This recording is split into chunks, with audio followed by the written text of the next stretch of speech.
m'appelle Hélène de Gottel, je suis artiste plasticienne. Je fais principalement du dessin, de la dentelle au fuseau et des installations.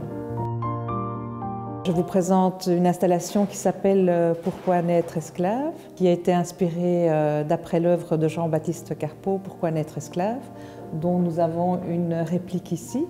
Et ce qui m'a attirée, c'était le paradoxe qu'elle soit en porcelaine blanche alors qu'elle a la peau noire. Et donc j'avais envie de m'interroger sur qu'est-ce qu'un être humain dans notre société actuelle suivant sa couleur de peau à un moment donné. Et donc c'est toute une réflexion que j'ai faite par rapport à cette œuvre, à savoir aussi qu'en même temps je glanais en fait des cailloux.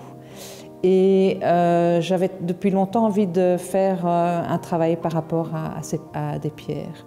Et j'ai réalisé des dentelles précieuses en fil blanc de coton que j'ai disposées autour de pierres en noir de golzine,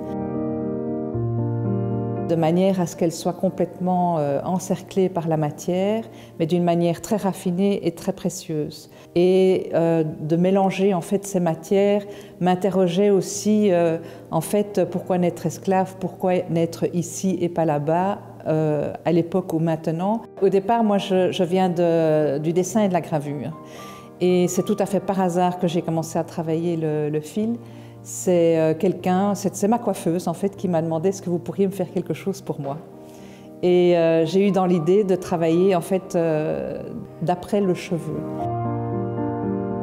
Et là, c'est pour réaliser un travail en particulier que j'ai appris la dentelle au fuseau. Et normalement, c'était, voilà, j'ai appris le point que je voulais et puis je comptais laisser de côté et continuer mon petit bonhomme de chemin.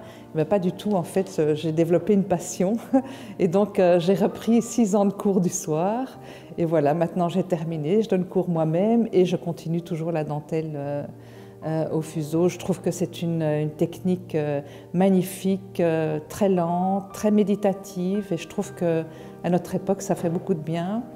Je pense que c'est une manière aussi que les artistes ont de sauvegarder des techniques qui risquent de disparaître complètement parce qu'on vit dans un monde qui est de plus en plus virtuel, qui va de plus en plus vite et ces savoir-faire risquaient de disparaître avec les dernières personnes qui savaient les manipuler.